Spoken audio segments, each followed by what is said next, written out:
Намираме се в още едно древно храм светилище на траките. Казва се Тату. Нещата тук са много по-благородени. Пътечка, дори с кози, нали, рибидонки, няма значение. Пътечката си пътечка.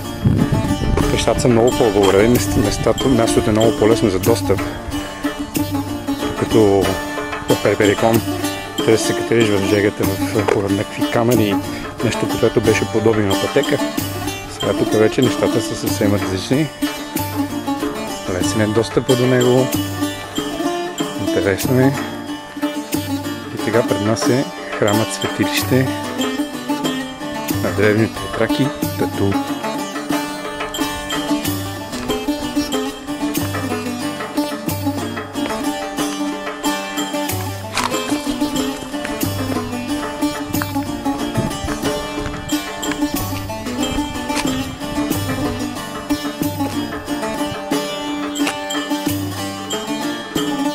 Ето надпис, който е на нея.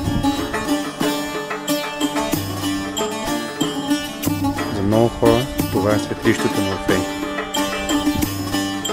С камена глава. Е това, което се намира 14 км от Кючилград.